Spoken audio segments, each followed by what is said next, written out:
ഈ ഒരു ദുരൂഹത നടന്ന ഒരു 4 ഫോട്ടോ എനിക്ക് കിട്ടുന്നു. എൻ്റെ ഒരു സുഹൃത്ത് ആണ് എനിക്ക് അയച്ചിരുന്നത്. അത് കണ്ടപ്പോൾ വല്ലാത്തൊരു അസ്വാഭാവികത തോന്നി. അതിനകത്തൊരു കളവ്, സത്യമല്ലാത്തൊരു ഇത് തോന്നി. അതുകൊണ്ടാണ് ഞാനൊരു വാർത്തയാക്കിയത്. വാർത്തയാക്കി കഴിഞ്ഞ് അത് കത്തിക്കയറി. അത് വലിയ വിവാദമായി. പോലീസ് ബന്ധപ്പെട്ടു, ചാനലുകാരൊക്കെ ബന്ധപ്പെട്ടു. അങ്ങനെ മുന്നോട്ട് വന്നു. ഈ അവസ്ഥയിലെത്തി, ഇപ്പോഴത്തെ സിറ്റുവേഷനിലെത്തി. പക്ഷേ ഇതിനകത്തുള്ള ഒരു വിഷയം എന്ന് പറഞ്ഞാൽ ആ കല്ലറയിൽ 2 പേരെ മാത്രമേ അടക്കിയിട്ടുള്ളൂ. 2005-ലും 2015-ലും. ഈ 2 പേരെ അടക്കുന്നതും പ്ലാസ്റ്റിക് പായ്ക്കകത്തല്ല.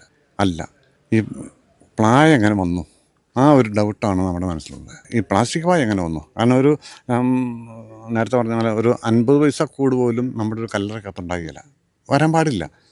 അതിനകത്താണ് ഈ പ്ലാസ്റ്റിക് പായ വന്നത്. അവിടെയാണ് നമുക്ക് ദുരൂഹതയും നമുക്ക് ചിന്തിക്കാൻ മേലാത്ത ഒരു അവസ്ഥയിലേക്ക് പോകുന്നത്. അതിനകത്തൊരു ഒരു ക്രൈമുണ്ട്. ക്രൈം എന്ന് പറഞ്ഞാൽ വലിയ ക്രൈമാണ്. ഇത് കൊലപാതകമായിട്ട് ബന്ധപ്പെട്ടാണ്. അതുകൊണ്ട് അത് ചെറിയ ക്രൈമല്ല, ഭയങ്കര ഭീകരമായ മാരകമായ ക്രൈമാണ്. അതാണ് ഞാൻ അത്ര പ്രതികരിച്ചതും മുന്നോട്ട് പോയതും.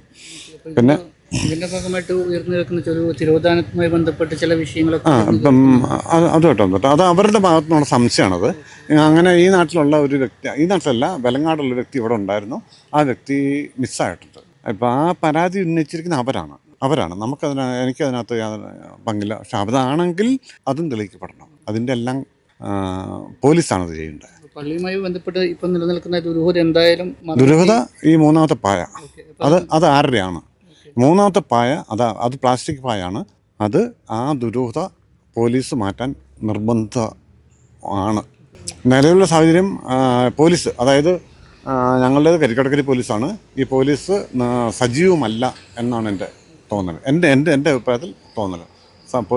പോലീസിൻ്റെ ഇതായിട്ടുള്ള അന്വേഷണം ആയിട്ടല്ല പോകുന്നത്. ഒരാഴ്ച കഴിഞ്ഞു. നേരത്തെ ഈ പോലീസ് അന്ന് ഈ വിഷയം ഉണ്ടായി, കളക്ടർ പൊളിക്കുന്ന സമയത്ത് ഇതിങ്ങനെ ദുരൂഹത കണ്ടു കഴിഞ്ഞപ്പം പോലീസിനെ വിളിച്ചിരുന്നു. പോലീസ് ഇവിടെ വന്നിരുന്നു, കണ്ടേച്ചാൽ പോയത്. അച്ഛനോട് ഇല്ലയെന്ന് പറഞ്ഞിട്ട് പോലീസിന് അത് നോക്കേണ്ട ആവശ്യമില്ലല്ലോ. നിയമ നടപടിയായിട്ട് മുന്നോട്ട് പോകേണ്ട വിഷയമുള്ളൂ. പക്ഷെ അവരത് ചെയ്തില്ല. പിന്നെ അവരുടെ പോലീസിൻ്റെ ഭാഗത്തു നിന്ന് എനിക്കും ഒരു ഭീഷണി, ചെറിയൊരു കുഞ്ഞു ഭീഷണിയൊക്കെ ഉണ്ടായി. തന്നെ ഞാൻ വെച്ചേക്കല്ല, ഇങ്ങനെയാണെന്നൊക്കെ ഉള്ള എനിക്ക് ഞാൻ കാണിച്ചാലെന്നൊക്കെ ഉള്ള ഒരു അഭിപ്രായങ്ങളൊക്കെ ഉണ്ടായി. പിന്നെ സാരമില്ല, അവരവരുടെ വഴി നോക്കട്ടെ. അങ്ങനെയാണ് കാണുന്നത്. പക്ഷെ എന്നാലും ഇത് കണ്ടുപിടിക്കണം. ഈ കല്ലറയിൽ വന്ന ഈ പ്ലാസ്റ്റിക് പായ എങ്ങനെയാണ് വന്നതെന്നുള്ള കാര്യം കണ്ടുപിടിക്കണം. അതിന് പോലീസ് മാത്രമേ പറ്റുള്ളൂ, നമുക്ക് പറ്റിയല്ല, നമ്മളെ കൊണ്ട് പറ്റില്ല. നമുക്ക് സംശയങ്ങളുണ്ടാവുള്ളൂ. പോലീസാണ് അത് കണ്ടുപിടിക്കേണ്ടത്. പോലീസ് ആത്മാർത്ഥമായിട്ട് ശ്രമിച്ചാൽ അത് കണ്ടുപിടിക്കാൻ സാധിക്കുമെന്നാണ് ഞാനും വിശ്വസിക്കുന്നത്. പോലീസ് ശ്രമിക്കണം, 100% ശ്രമിക്കണം.